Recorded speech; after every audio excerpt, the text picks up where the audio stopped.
On va commencer par une très grosse équipe. Et évidemment, mon équipe nationale, les amis. J'espère que vous allez bien. On se retrouve pour une toute nouvelle série de vidéos Canoscope. Qu'est-ce que c'est, les amis? Durant toute la période de la Coupe d'Afrique des Nations, j'analyserai l'ensemble des favoris, des outsiders de cette Coupe d'Afrique. Et on commence évidemment par le Maroc. C'est un concept de vidéo que j'ai mis en place. Ça m'a pris beaucoup de temps. Où on analysera l'effectif de chaque équipe, le potentiel parcours. Je vous donnerai mon avis également sur la tactique de chaque équipe, la liste de chaque équipe, le calendrier, le groupe. Bref, on va revenir en globalité sur l'ensemble des grosses nations d'Afrique pour cette Coupe d'Afrique des Nations 2025. Et on commence par le Maroc. Évidemment, pays hôte, les amis. On accueille cette Coupe d'Afrique de 2025 ici au Maroc avec de magnifiques infrastructures, de magnifiques stades. Il y aura une magnifique ambiance au Maroc durant cette Coupe d'Afrique. Depuis tout petit, j'attends ce moment-là de pouvoir vivre un moment de compétition de mon équipe nationale A. Et on accueille cette CAN. On accueille cette CAN et je suis ravi de pouvoir vivre ce moment-là avec vous sur ma chaîne YouTube, évidemment. N'hésitez pas à liker cette vidéo, à commenter, à partager pour m'envoyer énormément de force parce qu'il y aura énormément de vidéos qui vont arriver. Évidemment, première chose qu'il faut énoncer, tu la joues à domicile. Ça veut dire quoi? Soit pression positive, soit pression négative. Et ça, c'est quelque chose que Walid Regragui sait gérer avec ses joueurs. On l'a vu en Coupe du Monde 2022, il a su gérer cette pression. Maintenant, en CAN 2024, ça a été un échec. Ça a été un échec, il faut que le Maroc sache comment gérer cette pression. La pression populaire, la pression de tout un peuple qui attend cette équipe nationale pour briller, au vu de très bonnes performances avec les U17, les U20, la Coupe arabe qui a été remportée juste hier. Tout ça fait que l'équipe nationale a une énorme pression. Maintenant, est-ce que ça sera positif ou négatif? Je ne sais pas. C'est très compliqué d'être le pays organisateur et d'être un favori en tant que pays organisateur. Ce n'est pas donné à tout le monde et c'est une double pression que devra se mettre le Maroc. Surtout que on sort sur une élimination en dernière CAN face à l'Afrique du Sud. C'était un cauchemar. C'était un cauchemar. Je me rappelle encore de ce but pris sur une mauvaise couverture de hors-jeu de Mazraoui, ce coup franc de Mokoena dans les cages de Yacine Bounou, ce penalty manqué en fin de match de Achraf Hakimi. C'était un cauchemar et j'espère qu'on ne revivra pas ce scénario pour cette CAN, évidemment. Le Maroc, en termes de palmarès, la dernière CAN remonte à 1976. On voit que c'est une équipe, évidemment. On est un pays, actuellement, je trouve que c'est pas normal qu'en plus de 50 ans, on n'ait pas remporté au moins une Coupe d'Afrique de plus.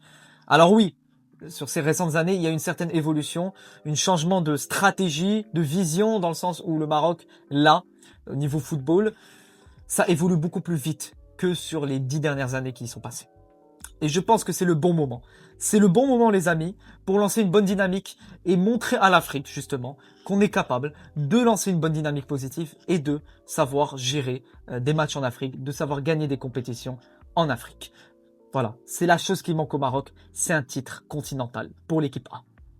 Et comme vous le voyez, 1976, ça fait beaucoup trop. Ça fait beaucoup trop. Vous le voyez que sur les dernières éditions, c'est assez irrégulier. Le Maroc éliminé en huitième, en quart, disqualifié au premier tour. C'est assez irrégulier. La dernière victoire remonte à 76 en Éthiopie, troisième en 1980, demi-finaliste en 86 et en 88, finaliste en 2004 face à la Tunisie, finale perdue malheureusement. Donc voilà, on voit qu'on est une équipe qui n'est pas très joueuse en Afrique, dans le sens où on n'arrive vraiment pas à imposer notre jeu, on n'arrive pas à se créer une bonne dynamique et à avoir de bons résultats en Afrique. Et il faut que ça change, et j'espère que ça changera au vu de notre stratégie et de notre évolution justement sur le football, sur toutes les catégories. Notre groupe, alors ça c'est intéressant. Le Mali, la Zambie et le Comore se joignent à nous. Ça sera pas un groupe facile. Voilà, je peux vous le dire, ça sera pas un groupe facile. Il faudra assurer les 3 premiers points ce dimanche pour le match d'ouverture. Sinon, on aura une énorme pression à battre le Mali et la Zambie. Tout se jouera face aux Comores. Il faut lancer correctement notre compétition. C'est un groupe assez homogène. Le Mali, oui, c'est la meilleure équipe de ce groupe après nous. À mes yeux, une équipe qui joue bien, mais qui n'a toujours pas montré qu'elle était capable de dépasser ce plafond vert depuis des années. C'est une équipe qui joue très bien en Afrique, mais qui n'arrive pas à se créer de très bons résultats. Dernière CAN éliminée en quart de finale. sans forcément donner plus, justement, alors qu'ils en sont capables. La liste de Walid Regragui, ça aussi c'est assez intéressant. J'ai pu voir pas mal de réactions des supporters du Maroc, comme quoi cette liste était assez incohérente, pas assez bonne, avec peu de surprises. Je peux entendre qu'il y a eu très peu de surprises. Après, Walid Regragui a fait le choix de gérer un effectif, d'avoir une cohérence d'effectif et un effectif qui est vraiment uni, qui se connaît et ne pas chambouler totalement l'effectif. Parce que ça aussi, c'est quelque chose de très important. Ne pas chambouler l'effectif. On voit qu'on a quand même nos tauliers, Yassine Bounou, Mounir Kejoui, Achraf Hakimi, ça aussi c'est une interrogation. Comment il reviendra pour cette Coupe d'Afrique? Il y a de l'expérience avec Liamer, Chibi, Seiss, Egerd, Zraoui, des joueurs d'expérience, des joueurs qui vont jouer pour la toute première fois une CAN comme Anas Salahdin, c'est totalement mérité. Ilyes Akhoumesh, il me semble, c'est sa première CAN. Ilyes Ben Serir également, Igemen, qui encore Shamstin Talbi. Je peux citer encore Neil Ainewi, qui sera un élément super important pour notre équipe nationale pour cette CAN. Le milieu, j'ai pas grand chose à dire. Est-ce qu'il y a des absents dans cette liste? Peut-être. Sofiane Diop ou alors Drewush du PSV Eindhoven qui ont pas démérité. Ils ont fait d'excellentes performances. Ils auraient peut-être mérité leur place dans cette liste. Après, Walid Regragui a fait ses choix. Faut les respecter. Et il assure une cohérence de groupe. C'est la première chose à avoir. C'est une cohérence de groupe et un groupe qui se connaît et ne surtout pas chambouler un groupe, apporter plein de surprises juste avant une compétition comme la CAN. Voici notre calendrier. On jouera les Comores pour ce premier match, suivi du Mali et de la Zambie. Il faudra assurer, comme je vous l'ai dit, cette victoire. Victoire face à la Jordanie juste hier en Coupe arabe. Un petit mot évidemment que je suis hyper fier de cette victoire. Je n'ai pas pu débriefer parce que j'ai eu beaucoup de choses à faire, mais j'ai pu suivre le match. Magnifique victoire de l'équipe nationale et ça confirme encore une fois notre bonne route sur le football, sur toutes les catégories et ça fait plaisir. Donc voilà, on jouera le Mali vendredi prochain, puis la Zambie le lundi 29 décembre. Il faudra assurer la première place parce que comme vous pouvez le voir, voici le calendrier de notre phase à élimination directe. Nos adversaires potentiels sont là. Si on finit premier du groupe A, on affrontera le troisième du groupe C, D ou E, donc l'Ouganda, le Bénin ou la Guinée équatoriale potentiellement. Et un autre avantage, on jouerait tous nos matchs à Rabat, au Stade Moulay Abdallah.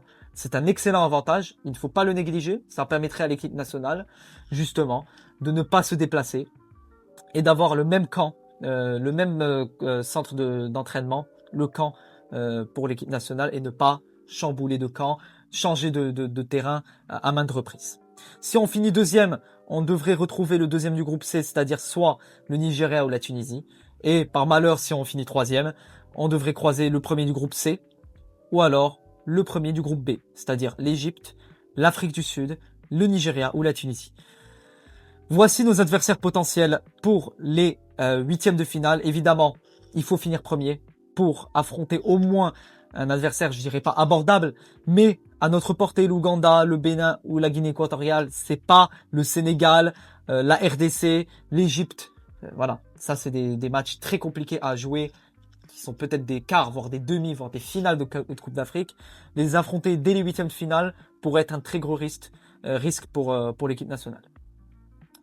Voici les deux dernières compositions de Walid Regragui face à l'Ouganda et au Mozambique. J'ai pu assister au match face à l'Ouganda, j'ai pu voir un excellent match évidemment de l'équipe nationale, assez rythmé.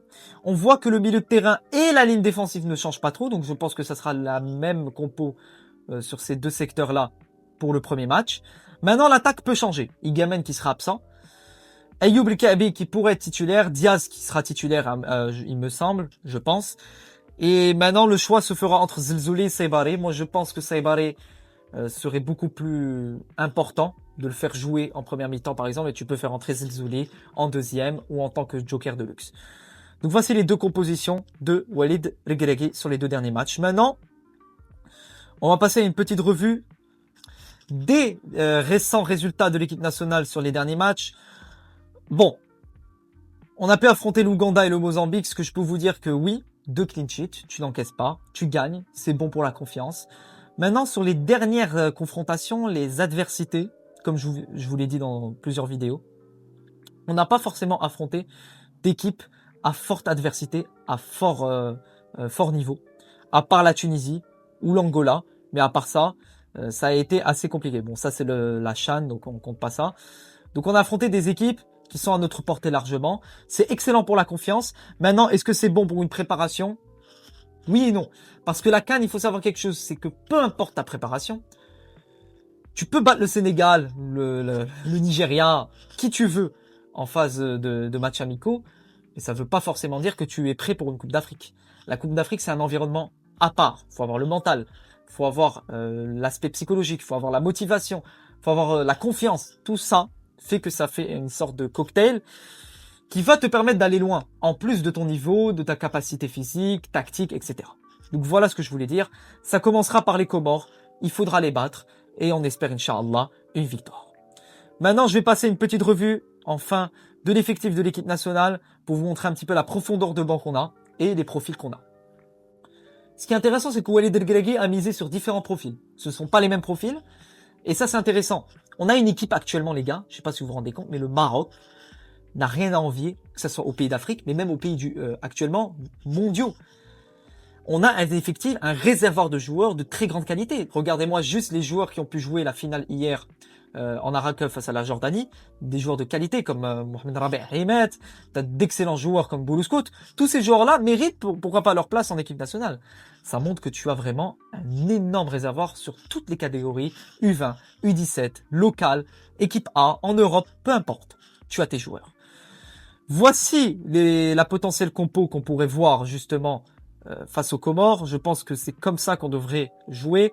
Achraf Hakimi qui n'est pas remis à temps pour le match face aux Comores, qui devrait manquer, il me semble, le premier et le deuxième match. Est-ce qu'il sera disponible pour le troisième?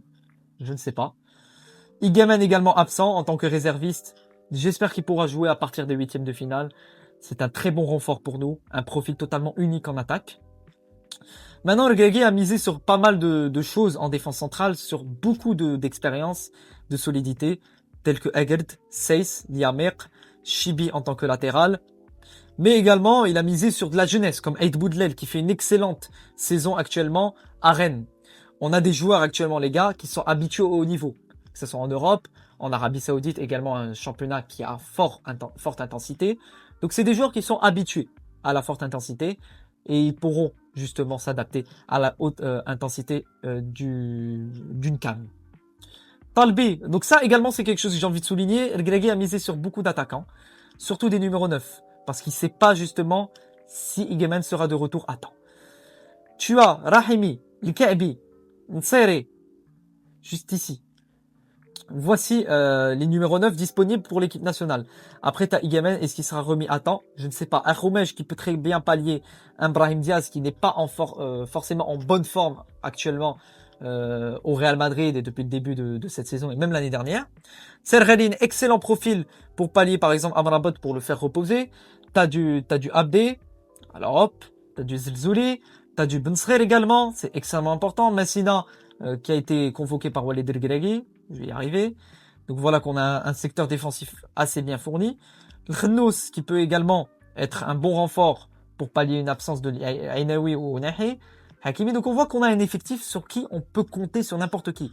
On n'a pas des titulaires qui sont totalement déséquilibrés, l'équipe titulaire qui est totalement déséquilibrée par rapport à l'équipe remplaçante. Non, ce sont des joueurs qui peuvent très bien faire l'affaire, faire de bonnes entrées et offrir de bonnes choses. Donc voilà les amis, pour cette analyse. J'espère qu'elle vous aura plu. N'hésitez pas à me dire en commentaire ce que vous avez pensé de cette analyse, de cette prévia pour cette équipe du Maroc. J'espère qu'on fera une grande CAN. Ça passera par dimanche. On se retrouvera dimanche évidemment pour le débrief de Maroc-Comores. Je serai là sur ma chaîne YouTube pour débriefer ce match. Donnez-moi votre avis, vos ambitions pour cette Coupe d'Afrique. Qui vous voulez affronter, vos favoris, vos outsiders. Est-ce que vous pensez qu'on est capable? Et enfin les gars, Dima Maghreb et à bientôt pour de nouvelles aventures. Ciao Dreri.